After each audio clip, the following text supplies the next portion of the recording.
Hari ini peserta didik diminta untuk mempresentasikan hasil diskusi kelompok mereka. Namun, tidak semua peserta didik merasa nyaman untuk berbicara di depan umum.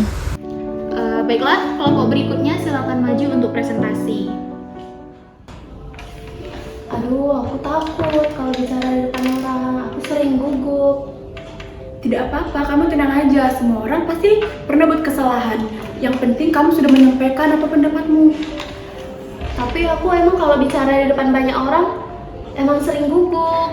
Tidak apa-apa, kita belajar bareng. Sebelum presentasi dimulai, apakah ada yang ingin menyampaikan tentang materi minggu lalu? Tidak perlu takut ataupun salah, karena sama-sama kita di sini untuk belajar. Coba kamu kata pendapatmu yang kemarin, keren loh. Aku masih ragu. Tidak apa-apa, nanti kalau salah kita berbagi bareng-bareng. Silakan Yuli, apa yang ingin disampaikan? Menurut saya, Bu, bahasa itu dapat berkembang melalui interaksi dengan lingkungannya. Karena kan seseorang jika banyak berinteraksi, maka itu kemampuan berbahasanya semakin berkembang, Bu. Wah, bagus sekali atas pendapat Yuli mengenai materi minggu lalu. Itu sudah benar ya teman-teman. Mari tepuk tangan untuk Yuli atas pendapatnya. Dukungan dari teman dan guru membuat Yuli mulai merasa lebih nyaman dan berani untuk berbicara. Ada yang ingin menambahkan pendapat dari Yuli? Saya, Bu. Menurut Flora, apa pendapat? Saya, Bu, saya sangat setuju, Bu, karena kan lingkungan juga sangat berpengaruh untuk perkembangan komunikasi seseorang, Bu. Wah, bagus sekali. Diskusi seperti ini yang membuat kita bisa mengembangkan cara berkomunikasi dan berbahasa. Bu, izin menambahkannya boleh, Bu? Oh, boleh. Apa yang ingin ditambahkan? Nah, menurut saya, Bu, rasa percaya diri itu juga penting. Karena jika seseorang takut berbicara, maka kemampuan berbahasanya itu sudah pasti tidak optimal.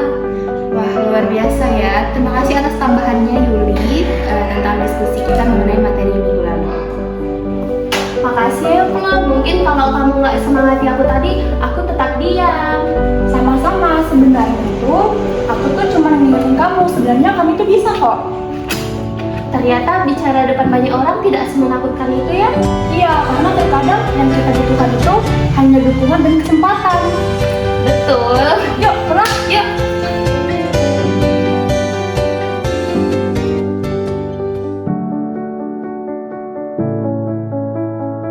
Sejak saat itu, Yuli menjadi lebih aktif dalam berdiskusi. Ia tidak lagi takut untuk menyampaikan pendapatnya karena merasa dihargai dan didukung oleh orang-orang di sekitarnya. Di sini saya akan menjelaskan tentang hubungan antara situasi dalam drama pendek berjudul Satu Langkah Berani dengan Teori Humanisme. Pada situasi drama pendek ini menunjukkan bagaimana terjadinya teori belajar humanisme yang dikembangkan oleh tokoh Abraham Maslow dan Carl Rogers. Teori humanisme menurut Abraham Maslow adalah keberhasilan dalam belajar berbahasa terdapat pada kebutuhan emosional dan psikologis peserta didik. Mereka akan lebih memahami dan menggunakan bahasa dengan maksimal jika mereka merasa aman, dihargai, dan didukung oleh lingkungan sekitarnya dalam mengembangkan kemampuan serta potensi dalam diri mereka. Sedangkan menurut Carl Rogers, teori humanisme ini merupakan proses belajar bahasa yang berupaya untuk mengembangkan potensi diri peserta didik. Pendekatan ini mengutamakan pentingnya kestabilan emosi dan lingkungan, belajar yang nyaman, serta suasana pembelajaran yang positif menjadi kunci utama agar peserta didik menjadi lebih percaya diri dalam berekspresi sekaligus berbahasa tanpa takut melakukan kesalahan agar lebih cepat mahir.